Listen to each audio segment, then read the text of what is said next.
Sa kasalukuyang panahon, ang unang naiisip ng marami sa kabataan kapag naririnig nila ang salitang anik-anik ay ang mga maliliit na collectible figurines tulad ng Sunny Angels, Labubu, Hirono at Smisky. Pati na rin ang mga keychains na nakasabit sa likod ng bag. Minsan, sa sobrang dami nila, maririnig mo na silang naglalakad mula sa malayo. Mukhang tumaas ang appeal ng mga ito sa masa dahil sa mga post ng mga celebrities sa social media.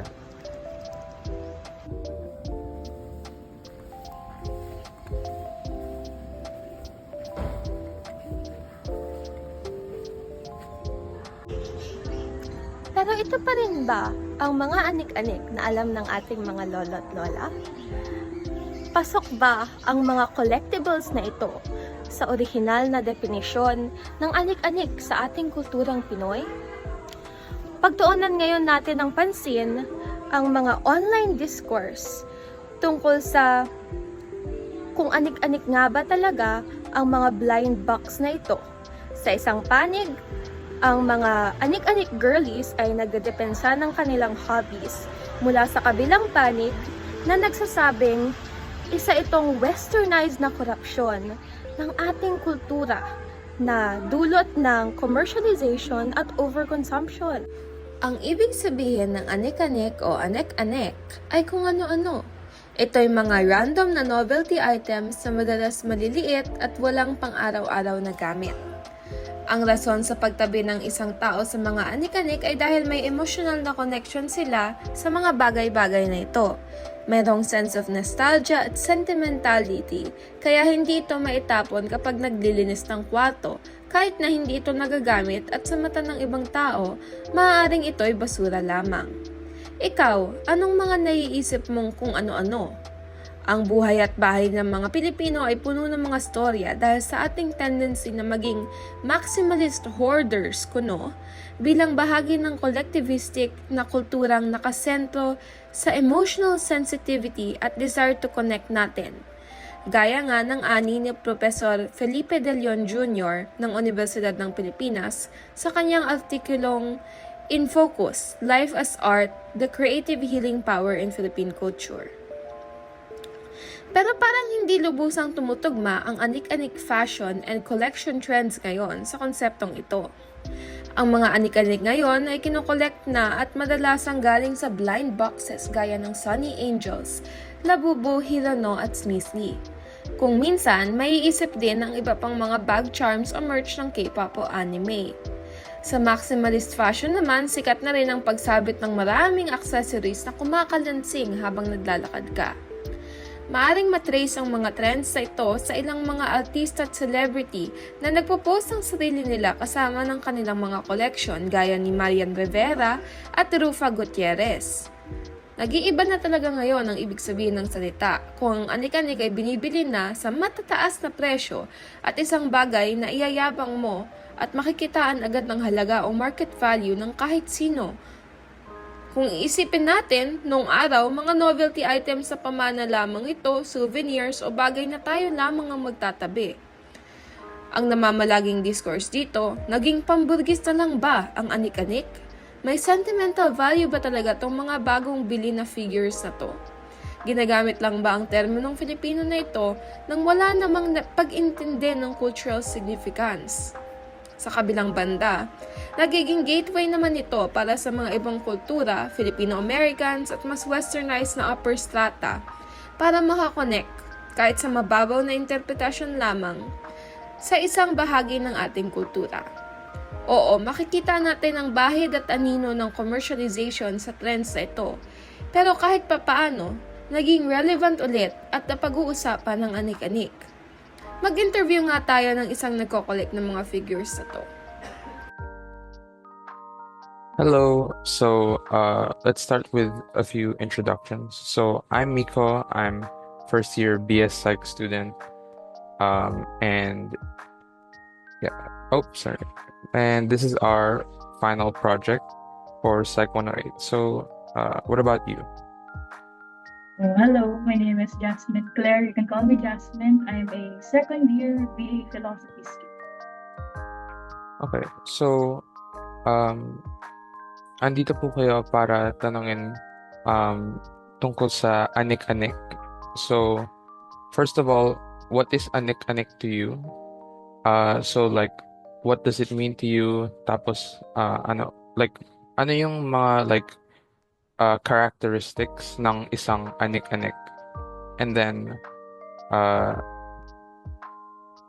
after that, could you give us some examples of anik-anik that you have right now? Preferably if you could show them to us. Go. Yung anik-anik para sa akin, manifestation siya ng who I am, what I like, and yung influence ng friends ko and ng brother ko sa akin. It can be anything, toys, photo cards, sa anything na very sentimental. Kasi sentimental ako na tao. I like hoarding things, hoarder kasi ako. So, if I find something na may meaning, kahit na junk yan, I keep it to myself. Kahit box ng laruan, tinatago ko. Meron akong nandun sa cabinet ko ngayon. Hindi ko siya tinatapon unless sabihan ako ng parents ko. Documents, well, notes from high school, tinatago ko yun. Kasi para siyang memory from the past. Kasi I would need something physical na titignan just in case. Para hindi ko lang siya makalimutan. Parang siyang photos. Parang something to make me remember things by. As long as it's something personal to you na pwede mong i-show off, pwede siyang anik-anik. Makalat yung area ko kasi nandito yung ibang items ko. For example, may pinuntahan kaming area. I think it was Pangasinan or La Union. Basta tabi ng beach. Nagtago ako ng seashells. May ilan ako dito. Ayan. Sorry, di siya mahita. Yay. Hindi ko siya tinatapon. Nakatago siya sa lagayan ata to ng kiddie meal before long time ago. Pinaglalaroan ko rin siya. Pero ngayon, storage siya ng seashells. Di ko siya tinatapon. Next, sa interests naman ng brother ko kasi nagko-collect siya ng Gundams and birthday niya nung 14, so pumunta kami ng Green Hills. Bumili siya ng 3 na Gundam, yung isa yung ganito kaliit na TV. Ako yung nag-build, gamit ko yung gamit niya. Tapos meron din yung pinakauna kong na-build, pinapili niya ako kasi nag-collect siya ng Gundams, pinapili niya ako, ito yung pinili ko si Schwarzette. I like her. Hindi ko alam kung babae ba to. Feels wrong gendering a robot. But she looks cool. Ang angas niya. Yung pinili ko talaga siya kasi yung ulo niya bilog. Usually yung mga Gundam parang patusok yung ulo nila. Looks very cool. Sa influences naman ng friends, nagko-collect ako ng Sunny Angels, Heronos. Hindi na actively kasi mahal sila. Yung pinaka-recent na nabili ko is this one. Sa Cat, galing siya sa Cat series, Cat Life series. Binenta siya sa akin ng 700 ata ng friend ko. May discount na yun, nilagyan niya pa na freebies. So may libre akong pupok sa kanya. Nung Christmas, sorry. Nung Christmas, nilibre ako ng brother ko ng Nomi. Para siyang sinasabit sa bag at yung hook niya. Tinatakot ko siya kasi pwedeng magalaw yung sorry kung i-edit nyo baka hindi kayo makatulog pero mas cute siya sa Labubu. I stand by it. Napaka-cute. Meron din ako nakalagay sa bags ko pero mabigat na yung bag ko so hindi ko na siya ipapakita. At lastly, Heronos, 2 lang.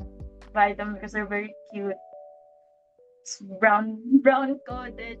Ewan, ang cute nila. Makes me happy pag tinitignan ko sila. Yun lang. Medyo mahal na yung mga anik-anik ngayon, no? Like yung Hirono, Labubu. True. Hindi siya sustainable. Oo. Ayun. Next, nakakaranas po ba kayo ng parang like nostalgia from your anik-anik? Alam ko, ang dami yun nang nakwento. Pero like, ayun. Sa cases nung itong mga mahal na anik-anik ko. Definitely hindi pa kasi recent ko lang naman sila nabili. Pero definitely in some cases, itong seashell na to, yung pinakita ko na una, definitely may nostalgia siya kasi may nakalagay na memory dyan. Definitely nagbabakasyon ako kasama ko yung family ko. Hindi ko pa iniisip yung backlogs ng projects, ng papers. Happy-happy lang ako nasa Dalampasigan. Ine-enjoy ko yung araw. Yung notes ko naman kasi may binder ako nung high school, doon ako nagna-notes. Nakatago yun lahat sa cabinet. Hindi ko siya tinatapon. Definitely, pag tinitignan ko yun, iniisip ko, wow, ganito pala ako kasipag nung high school. Tapos ngayon, etchos na lang ako sa college. So, definitely, it brings me back to a happier time na wala akong, hindi ganun kabigat yung iniisip ko as compared to before. Mas masaya ako before. Grabe naman yun. Simpler times. Yeah. Okay. So next po, are you aware of any like yung parang anik-anik discourse na nangyayari online? Meron akong naging aware once, like yung mga bougie, na mas Ah, nagiging bakal yung anik-anik ngayon, na yung mm-mm. concept of anik-anik is parang nagiging synonymous na to class something na kapag may ganyan ka, ang dami mong ganyan, mayaman ka. But in fact, Mm, yung essence ng anik-anik is memories, nostalgia, na na-mention mo kanina. yeah. Hindi, ayun. Yun, okay. Ayun. And so, sort of related to that, uh, may term na ginagamit sa diskurso tungkol sa anik-anik, which is yung mga anik-anik girlies. So, would you consider yourself an anik-anik girly? Ah, hindi pa. Kasi yung conception ko ng anik-anik girl is yung maingay yung bag.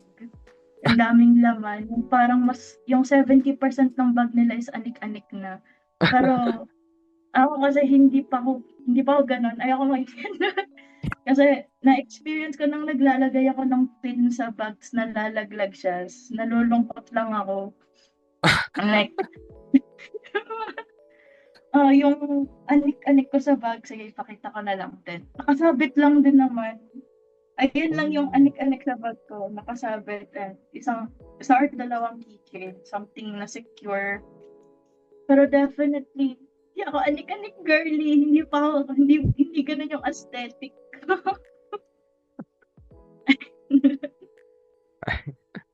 Ayan. So medyo, would you say that like may connotation surrounding the term, or ano lang, you just wouldn't consider yourself an anik-anik girly? I think may connotation na rin doon based on how they're perceived and how they project themselves online. Like, ang dami nilang anik-anik sa bag, ang ganda ng aesthetics nila, damit sila, nakaayos sila ng damit. Tapos hindi ko ma-explain, pero when you see it, you know na anik-anik girly sila. And parang nakaka-affect yun sa conception ko ng what is an anik-anik girly. And based sa conception ko na yun, hindi pa ako nandun sa Mm, status na yun. Hindi ko naman ini-aim na maging anik-anik girly, pero no, hindi ako ganun. okay. Okay. Gets naman. Ayun. So, ayun lang naman yung mga tanong. Thank you. Thank you so much for joining me. And yeah, good luck with your anik-anik journey. Thank you po. Ayun. Thank Thank you. you. Thank you so much. Thank you. Ano po para sa inyo ang anik-anik? Burloloy, di ba? Kahit Opo. yan. Kahit yan, anik-anik. Phone mo, anik-anik.